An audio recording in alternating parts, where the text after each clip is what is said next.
বেশি দূর না, এই কয়দিন আগে সংবাদপত্রে নিউজ আসছিল যে আমেরিকার যারা অবৈধ প্রবাসী আছে বাংলাদেশি, তাদেরকে আমেরিকা থেকে গ্রেফতার করে হাতে হাত করা আর পায়ে শিকল বেঁধে বিমানে উঠিয়ে 30-40 ঘন্টার সফর করে বাংলাদেশে নামিয়ে দিয়ে গেছে।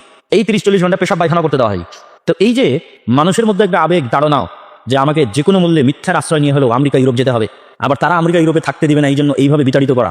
অথবা দেখবেন দালালকে টাকা দিয়ে দুবাই হয়ে লিবিয়া গেছে, লিবিয়াতে সমুদ্র বন্দর আছে, ত্রিপলি আরো বিভিন্ন বেনগাজি, এগুলো থেকে ছোট্ট ছোট্ট নৌকা যেগুলো বাতাস দিয়ে ফুলানো হয়, এই নৌকাগুলোতে চড়ে এরা ইউরোপ যাবে এবং প্রতিনিয়ত সংবাদ আসে যে এই নৌকাগুলো ডুবে এতজন মারা গেছে। আবার এদেরকে দীর্ঘদিন লিবিয়াতে দালালেরা বন্দী করে রাখে, বাড়িতে কল দিয়ে আরো চাপ দেয়, আরো 10 লাখ না দিলে ছাড়বো না, আরো 20 লাখ না দিলে মেরে ফেলে দেবে। তো ওই ভূমধ্য সাগরে ভাসতে থাকা নৌকা, যেই নৌকাতে সারা পৃথিবী থেকে যারা একত্রিত হয়েছে সব মুসলমান, বাংলাদেশ, আফগানিস্তান, আফ্রিকা, পাকিস্তান, এগুলোর মুসলমান, হিন্দু বৌদ্ধ খ্রিস্টান পাওয়া যাবে। তো তারা জীবন বাজি রেখে ইউরোপ যেতে চাচ্ছে, আবার আমেরিকা যেতে চাচ্ছে, আবার আমেরিকা থেকে তাদেরকে জোর করে এভাবে শিকলবন্দি করে ফেরত পাঠানো হচ্ছে।